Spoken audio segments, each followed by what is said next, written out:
essentially the point just goes right over their head. I mean, it's true. Even John Walker, this is one of my points.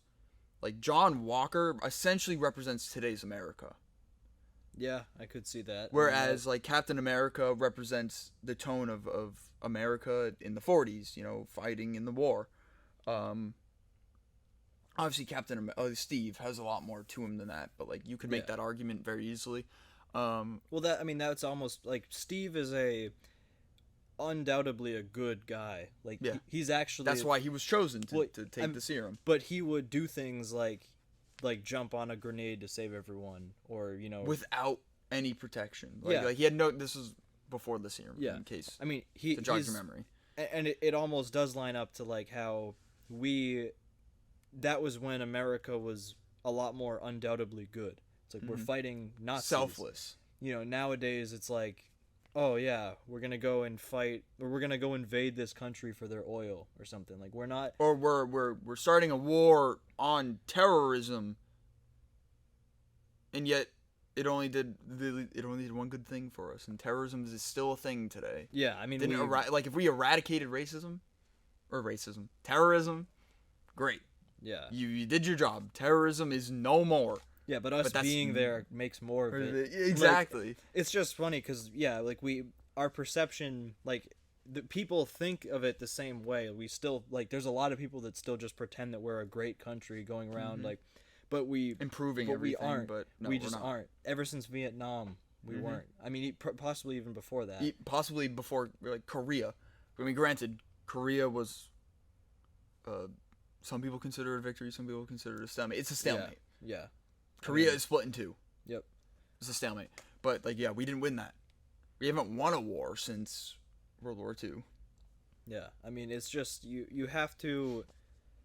it's just, it really does show how...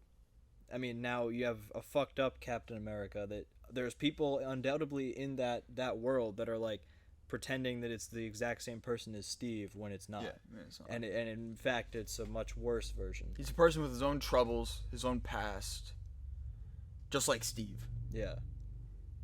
But it's the way you deal with that makes the difference. Yeah. So, yeah, John Walker, I don't know if you know, or if anyone watching this knows, there was an Ender. It was him. Yep. And I'm so happy they didn't use the same clank noise as Tony. Oh, yeah. I'm so happy they didn't use the same hammer noise as Tony. Because at first I was like, I heard the bang, and I was like, is that the same hammer noise as Tony? And it wasn't. So I was like, thank God. Yeah. But he's becoming his comic book character, U.S. Agent. And now his costume is essentially the same, just without the white. Yeah. And, the white in the American flag stands for purity. That purity in U.S. Agent is not there. Yep. So that's going to be very cool to see next episode. A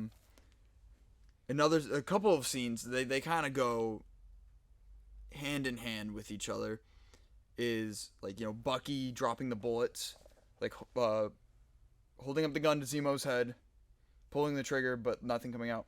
And, like, you can see, I always forget the actor's name. I think his first name is Daniel, who plays Baron Zemo. But Baron Zemo was, like, almost seemed kind of relieved that he thought, oh, Bucky's gonna kill me. Yeah. But then when it clicked, nothing came out, and he dropped all of the bullets. Whew. You see his face change, and he's just like, he kind of goes from like a little smirk, being like, okay, I'm gonna be with my family again. Yeah. And then his face just goes dark, and I feel like Bucky dropping the bullets kind of just shows, and especially doing that with Zemo, shows that the Winter Soldier is no more. I think that's why, instead of it being called, the Falcon and White Wolf, or like Captain America and White Wolf, it's the Falcon and Winter Soldier for a reason. Like, Sam is gonna no longer be the Falcon, and Bucky is no longer gonna be the Winter Soldier. Yeah. I think that actually, you just kind of unlock something for me there. But yeah, that sounds about right to me. I mean, it just seems, and it's really good how they've done it so far. Yeah. I mean, this is great. I mean, obviously there's a lot that I want to save for when we do the full series review next week. But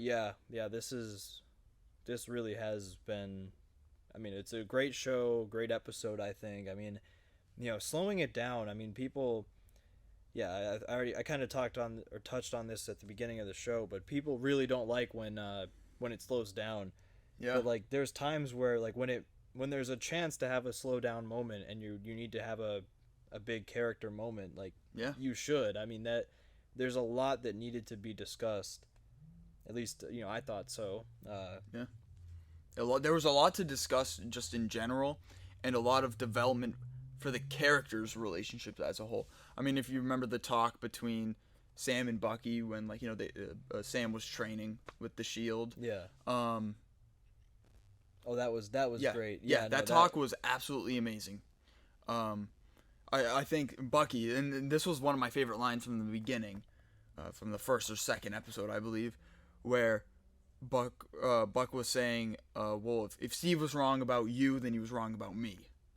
And he essentially was telling Sam, it's like his whole thought process behind it being like, oh, well, if Steve put all this faith in you to continue on this legacy, this complicated legacy, and what he said, once you gave away that shield, it put doubt in himself. Yeah. Bucky was like, well, okay, if Sam did this and Steve thought he was gonna take up the mantle, and if Steve was wrong about that, then Steve was wrong about me. Yeah, and I like, I mean, in that conversation from this episode, how he basically tells Bucky, like, you have to go and, like, you can't really, you're not going to help yourself by just apologizing and going and saying I'm sorry, or feeling bad for yourself. Yeah, or like going and Self-pity. killing people that harmed you. It's like, no, just go and, like, offer your service, actually try to help people, make things better. I think that's why their dynamic, essentially, their relationship at the beginning of the series was very rough. Yeah, obviously it was a funny kind of rough. I mean, it was enjoyable. Yeah. But because they are clearly have like two different personality types and two different worldviews, which I think is great. But like that's like what a friendship is. Like, you know what I mean? Yeah. And of course, at the beginning of the series, they just kind of refer to each other as, oh, he's a friend of a friend. Yeah. But now it's like they are friends. Yeah. Like Bucky stayed with his family in Louisiana, helped fix the boat and everything. And I find it so funny that he's right-handed, and every time Sam's like, why didn't you use the metal arm? He's like, I'm right-handed. Yeah.